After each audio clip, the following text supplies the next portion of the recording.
Hello, this is Leonora Lee here, and I wanted to just stop in and say hello.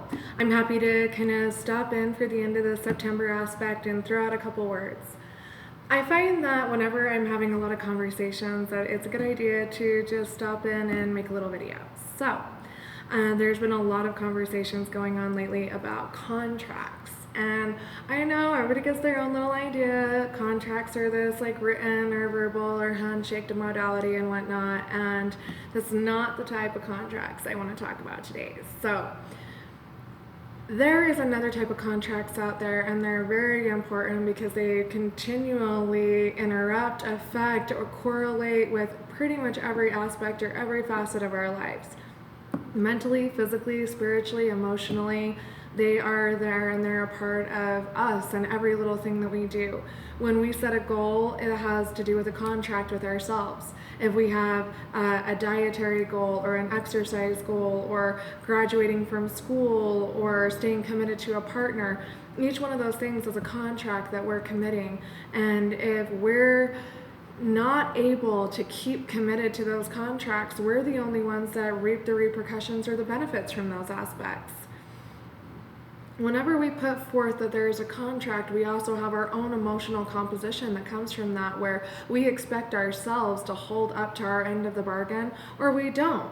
And a lot of the times we suffer from very many long-term cycles from incomplete contracts over and over and over again. You start with a company, they make promises with you as a job, you quit because they're not living up to those promises, they're not offering raises, they're not raising you up, you work your butt off and kind of don't get any appreciation for it, which of course is sadly a common aspect that we as a society kind of need to get rid of. But we have control over the contracts with ourselves. And if we're going to work just for money and your job is paying you, then you're in your contract and they're in their contract. But if you're with that company to raise up, to gain more, to assimilate a different position and whatnot, and that company never gives you the opportunities, they're always promoting from outside the company or family, then it is a modality that basically they're not living up to the contract that you started with that company, and you're going to feel obligated to continue on and give to that company and whatnot, or start all over. And a lot of people start to feel bottlenecked to where that logjam basically is like stopping you from progressing and succeeding in other avenues. We need to realize these contracts that we set forth with ourselves are helping us move forward almost like a goal does, but they're also stopping us, blindsiding us, and creating emotional and energetic cycles inside of ourselves that start to make us feel yay or nay.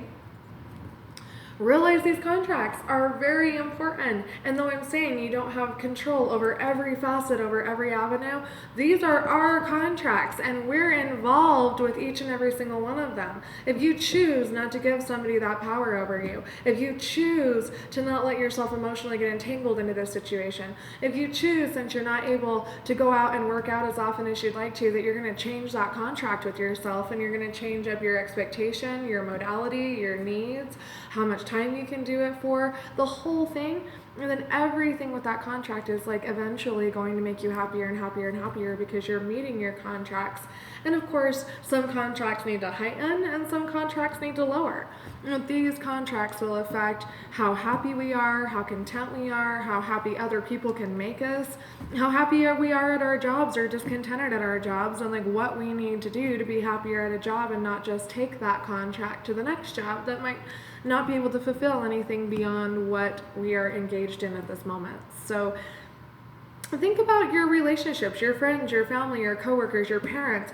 Sometimes we obligate ourselves, if we have family, to our parents or our kids or even our pets in these ways that create stress and frustration and things, and people that come to expect you to live up to your contracts. You'll have more of those things on you versus the other people who wishy-washy, dilly-dally their contracts away. So think about this fall.